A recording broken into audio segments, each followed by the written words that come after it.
So welcome back to another video in our 100 videos in 100 days series.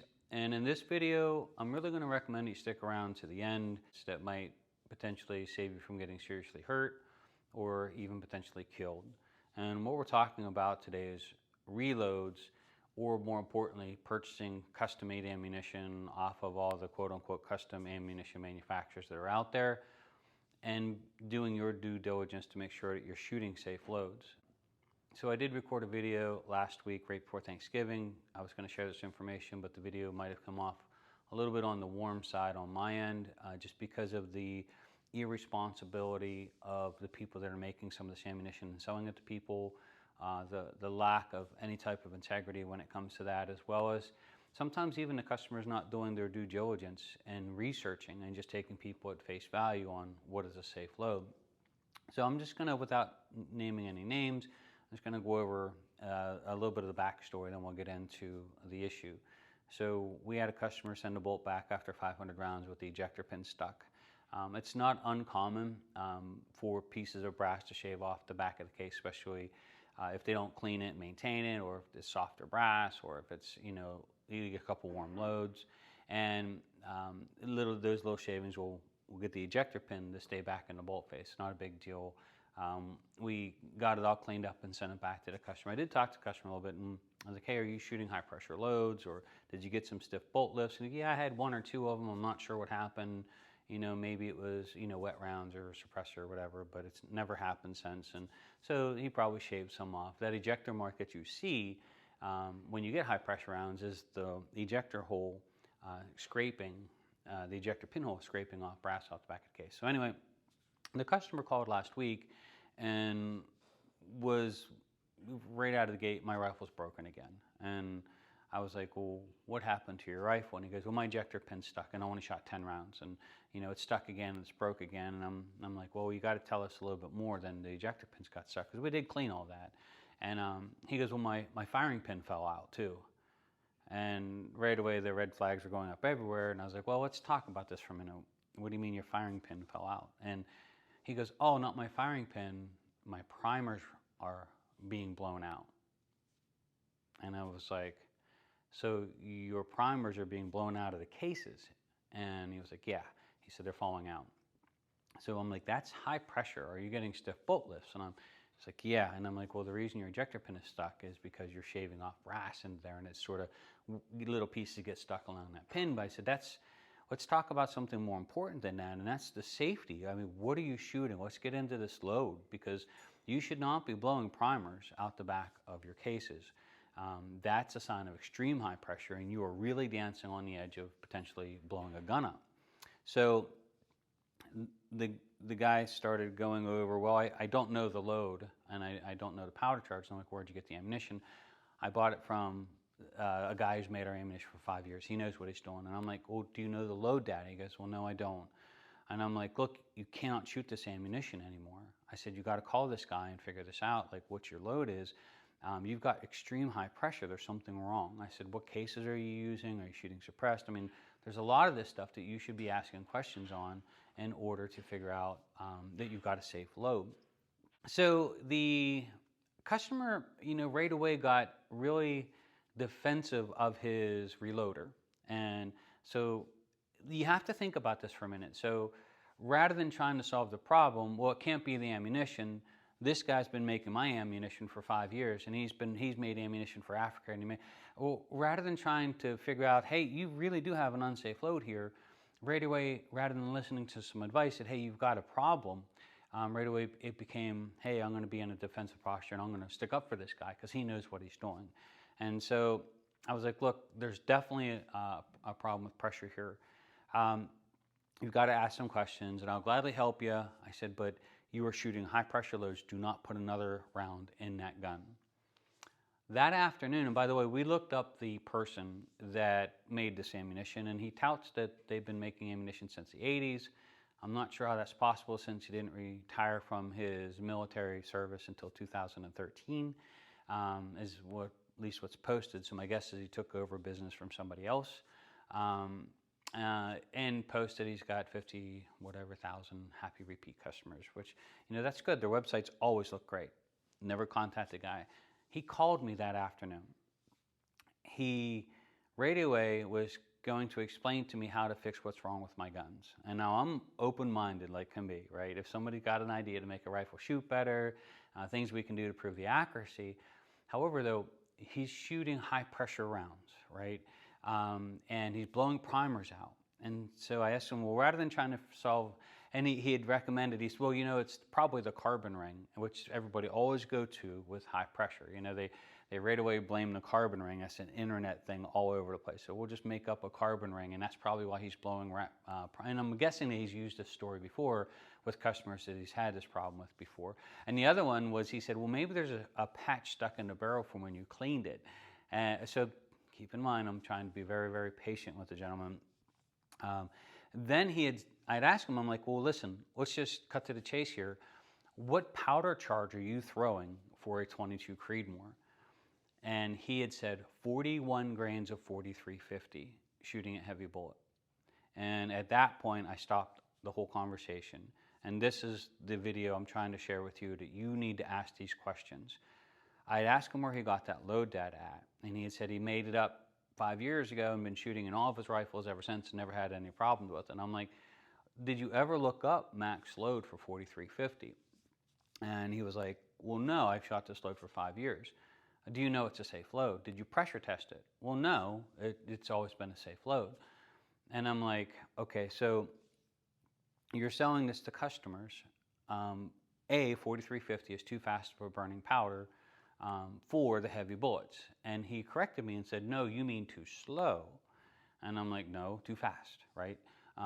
If you go on the Hodgkin's website, if you go onto all these other books, you're going to see that you are way over max. I said, do you mean to tell me you've been selling this to customers and you've never looked to see what max book load is? And he said, no.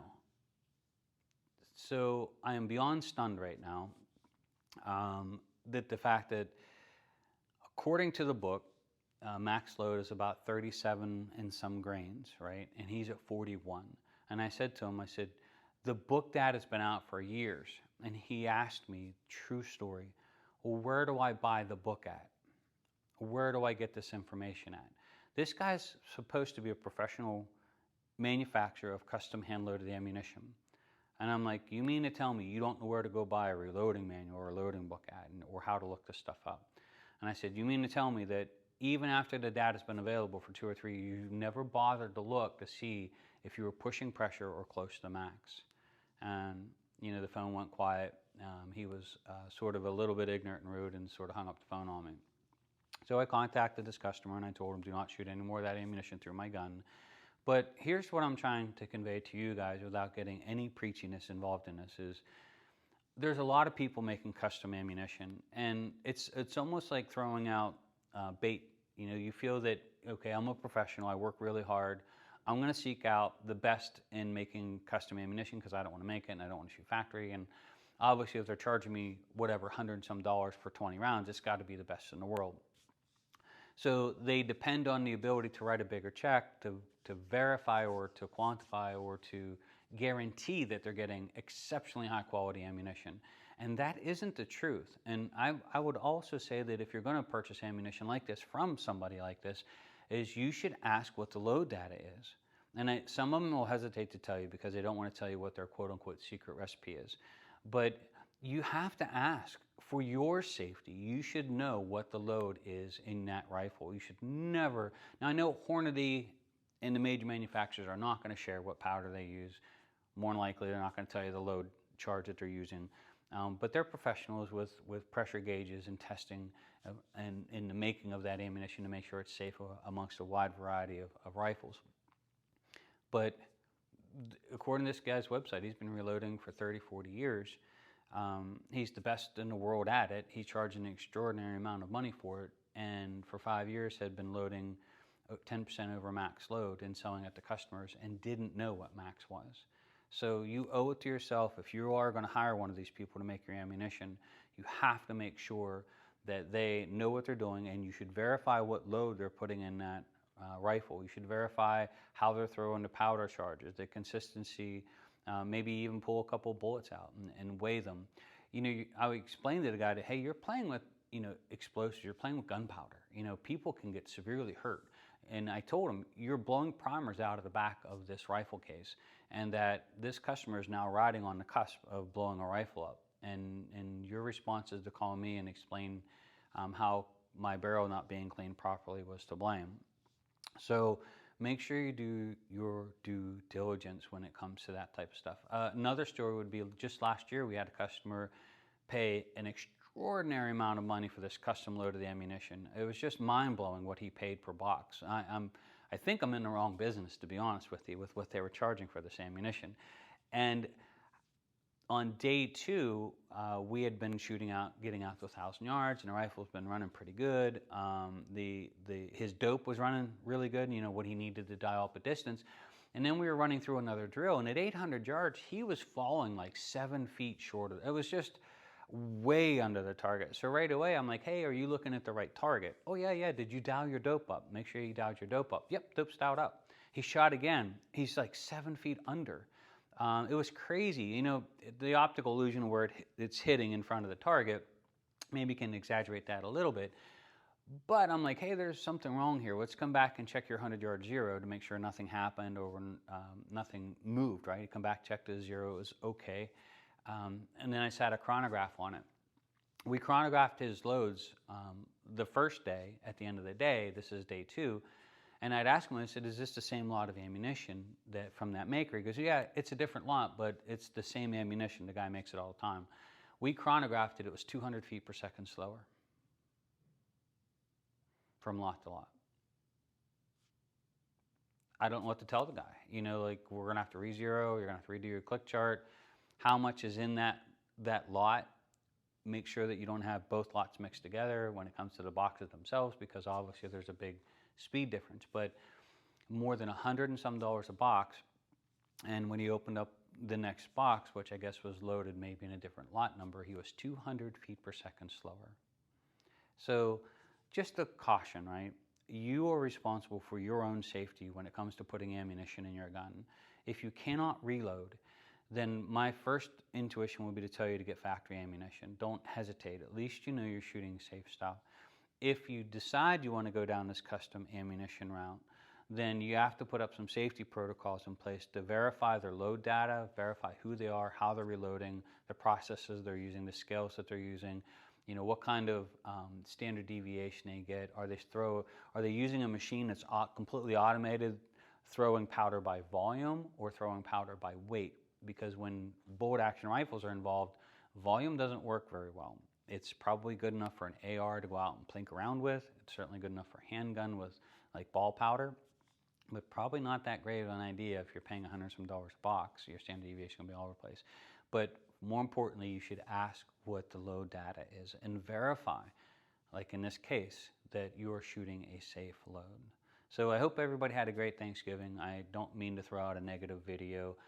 This isn't the first time we've had conversation with customers who have purchased on the open market custom-made ammunition or had it made for their rifle. And it's certainly not the first time we ran into issues.